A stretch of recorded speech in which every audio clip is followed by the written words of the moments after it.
अस्सलामु अलैकुम वरहमतुल्लाहि वबरकातुहू। मोहतरम भाइयों, बुजुर्गों, दोस्तों, ये हमारा इस्लाह मुआशरा का 336वां सबक है। मोहतरम बुजुर्गों,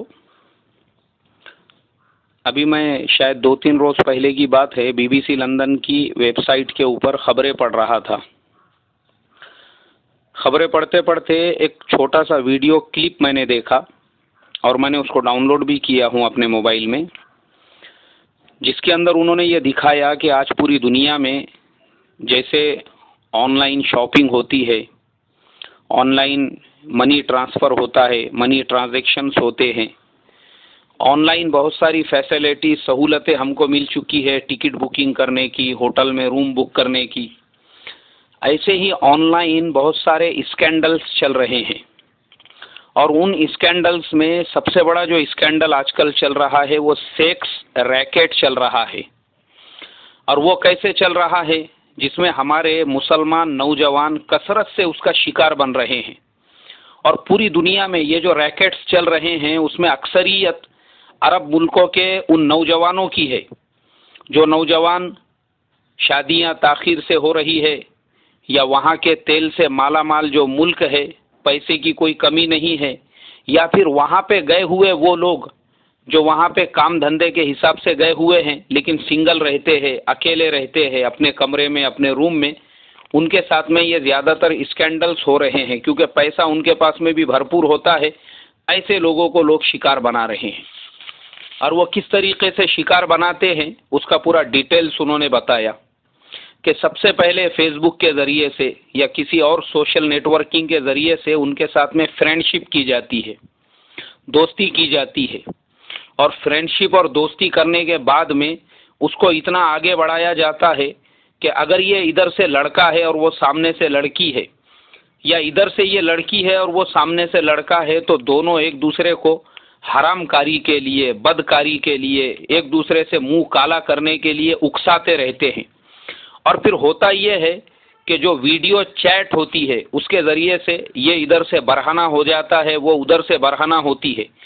वो अपने शर्मगाह के अंदर गलत काम करती है और ये अपनी जो शर्मगाह है उसके साथ में गलत हरकतें करता है और दोनों इस तरह से ऑनलाइन जिनाकारी करते हैं। और जब ऑनलाइन जिनाकारी का इनका अमल पूरा हो जाता है, मुकम्मल हो जाता है, उसके बाद में फिर ऐसे जो नौजवान हैं जो इस तरह की हरकतें करते हैं उनको अपने ट्रैप में लेकर उनको इस तरीके से फंसाया जाता है कि सामने वो जो लड़की होती है वो इससे ये कहती है कि तेरा ये जो पूरा पूरा वीडियो था हमने इसको रिकॉर्ड किया हुआ है, या इधर से लड़की थी और उधर से लड़का था, वो इससे ये कहते हैं कि तेरी ये तमाम हरकतें, कपड़े उतारना और इस तरह से जिना के अमल को तकमील तक पहुंचाना हमारे पास में रिकॉर्ड हो चुका है। अगर तुझे ये चाहती है कि ये वीडियो हम वायरल ना करें, इसको फेसबुक पे, यूट्यूब पर और सोशल मीडिया पर ना डालें, तो हम लोगों को इतने इतने हज़ार डॉलर देना पड़ेंगे, इतने इतने हज़ार रियाल देना पड़ेंगे, उसकी इतनी इतनी कीमत अदा करना पड़ेगी। अगर तुम ये कीमत नहीं अदा करोगे तो हम तुम्हारा वीडियो यूट्यूब पे डाल देंगे, व्हाट्सएप पे डाल देंगे, ये इसको पूरे दुनिया में वायरल करेंगे, तो तुम्हारी जो हकीकी सूरत है वो पूरे दुनिया के सामने आएंगी कि देखो ये लड़की इतने हिजाब में रहने वाली, पर्दे में रहने वाली, फलाने अरब मुल्क की रहने वाली, उसने इसी तरीके का अमल स्काइप के ज़रिए से या वीडियो चैटिंग के ज़रिए से किया। या ये फलाना नौजवान फलाने कंपनी में मैनेजिंग डायरेक्टर है, फलाने कंपनी में इस पोस्ट पर है, इस पे है, उस पे है, और इसने ऑनलाइन इस तरह की हरकतें की है और तुम्हारी पूरी हरकतें तुम्हारे एम्प्लॉयज़ तक, तुम्हारे काम करने वालों तक, तुम्हारे मुल्क वालों तक, तुम्हारे गली महल्ले वालों तक पहुंच जाएंगी। अब इस तरह से उसको ट्रैप में लेने के बाद उस आदमी से पैसे निकलवाए जाते हैं। लोग इसके लिए हज़ारों डॉलर पे करते हैं, हज़ारों रियाल पे करते हैं। BBC की रिपोर्ट में मैंने देखा कि हर साल 35,000 से ज़्यादा नौजवानों को इसका शिकार बनाया जाता है। और आपको सुन के हैरत होंगी कि वो 35,000 में से अक्सरियत मुस्लिम नौजवानों की है और मुस्लिम नौजवानों में से भी अक्सरियत अरब मुल्कों के नौजवानों की है। और मैं पहले ही बता चुका हूँ, वहाँ पे 2 टाइप के नौजवान हैं। या तो वो है जो वहाँ के लोकल सिटीजन है, जो तेल से माला माल है और लोगों को, उनको फंसाने वालों को पहले ही पता है कि अपने को पैसे के लिए कोई टेंशन और कोई प्रॉब्लम आने वाला नहीं है, आराम से पेमेंट अपने अकाउंट में आ जाएगा। या दूसरे वो है जो और दुनिया के मुल्कों से, हिंदुस्तान, पाकिस्तान, बांग्लादेश वगैरह से या और जगह से वहाँ पे काम करने के लिए गए हुए हैं और उनके पास में भरपूर पैसा है, लेकिन उनके पास बीवी बाल बच्चे नहीं होने की वजह से वो अकेले रहते हैं। अब अकेले रहने के बाद में वो जब ऐसी हरकतें करते हैं ऑनलाइन किसी से फ्रेंडशिप करके, तो उनको भी जब सैलरी हज़ारों और लाखों रियालों में मिल रही है तो उनको भी वहाँ पे अदा करने में कोई टेंशन नहीं होता है। इसलिए ऐसों को ख़ास तौर पे शिकार बनाया जा रहा है।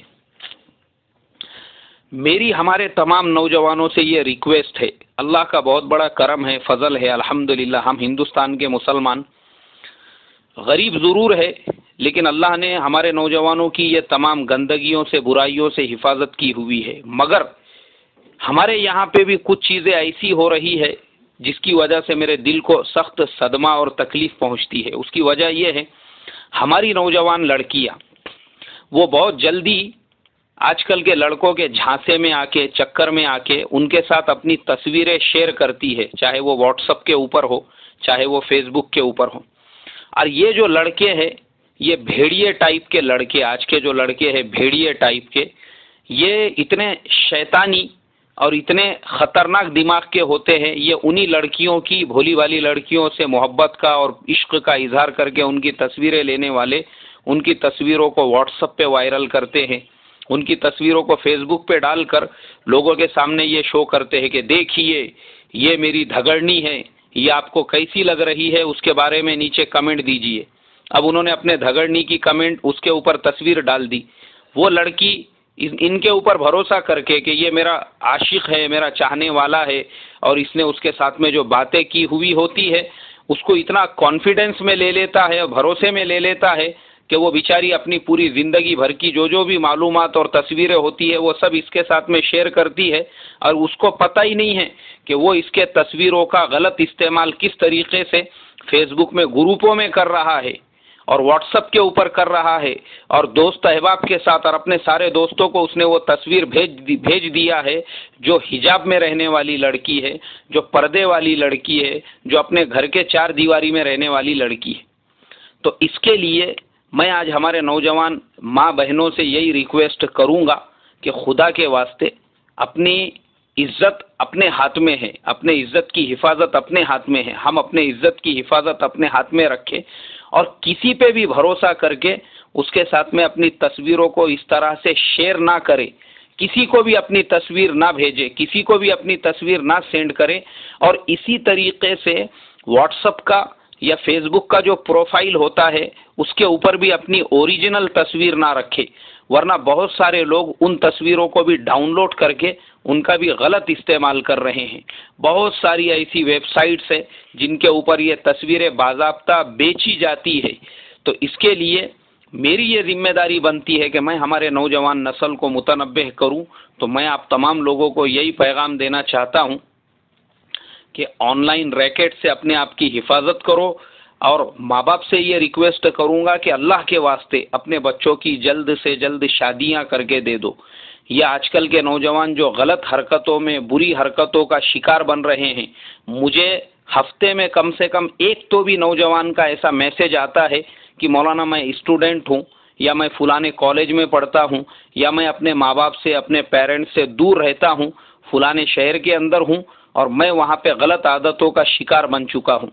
गलत आदतों में अक्सर हमारे नौजवानों को गलत आदत हो जाती है बैतुल खला में जाकर अपने हाथों से अपने जवानी को बर्बाद करने की। उनकी उम्रें हो चुकी है, वो जॉब कर रहे हैं, माशाल्लाह सैलरी आ रही है, माँ बाप शादी करने को तैयार नहीं। क्यों? माँ बाप को दूध देने वाली भैंस चाहिए, ऐसी लड़की चाहिए जो खुद भी जॉब करने वाली हो ताकि घर में डबल इनकम हो सके, और वो चक्कर में अपने बेटे की जवानी को बर्बाद कर रहे हैं। लड़कियों की भी उम्रें बर्बाद हो रही है। बहुत सारी लड़कियों को जो पागलपन के दौरे आते हैं, वो हिस्टीरिया का जो शिकार बनती है, वो इसीलिए उम्रें ज़्यादा होने के बाद में भी माँ बाप उनके निकाह नहीं करते। इसमें भी दो टाइप की लड़कियां हैं। एक तो वो है जो हायर एजुकेशन हासिल करके आज जॉब कर रही है, कमा रही है, तो माँ बाप की थिंकिंग ये होती है कि हमारे बेटी को हमने पैसा लगा के डिग्री होल्डर बनाया और जॉब पे लगाया, तो हमारे बेटी की जो होने वाली इनकम है उसका शोहर, उसके ससुराल वाले क्यों इस्तेमाल करे, हमारा उसके ऊपर सबसे ज़्यादा हक है। इसलिए वो अपने बेटी को अपने लिए दूध देने वाली भैंस समझते हैं और उनको अच्छा नहीं लगता है कि हमारी भैंस किसी और के घर पे जाके दूध दे, इसलिए वो उसका निकाह करने तैयार नहीं रहते। दूसरा रीज़न ये होता है कि लड़की के माँ बाप के एक्सपेक्टेशन ऐसे होते हैं कि हमको लड़की ऐसी, लड़का ऐसा चाहिए जो हमारे बराबरी का हो, जो हमारे से पैसे में 4 कदम आगे हो, जिसके घर पे कार हो, जिसके घर पे बंगला हो, जिसकी हवेली हो, जो देखने दिखाने में एकदम खूबसूरत हो, स्मार्ट हो। और वो चक्कर में उनकी बेटी बुढ़ी होते रहती है और होते होते एक वक्त ऐसा आता है कि उसके सर के बाल सफ़ेद होना शुरू हो जाते हैं। और वो होने के बाद में हाल ये होता है कि आगे चल के फिर पागलपन के दौरे पड़ते हैं, तो माँ बाप को लगता है उसके आंख पे कोई जिन्नात आ गया या किसी ने कुछ किया। कोई कुछ नहीं करता और ये जिन्नात वगैरह नहीं होता है, बल्कि जवानी की वो गर्मी और जवानी के वो जज्बात जिसको 18 साल की उम्र के बाद बाहर निकल जाना चाहिए था, वो अंदर अंदर दब दब कर उसके दिमाग तक पहुंच जाते हैं और उसकी वजह से हालत यहाँ तक होती है। तो माँ बाप का काम ये है, चाहे बेटा हो या बेटी हो, उसके फौरन निकाह की फिक्र करे, इससे पहले कि वो अपने हाथों से अपनी जवानी को ज़ाय करे, बर्बाद करे। अल्लाह मेरी, तुम्हारी और हमारे नौजवान नस्लों की हिफाजत फरमाए। अस्सलामु अलैकुम व रहमतुल्लाहि व बरकातुहू।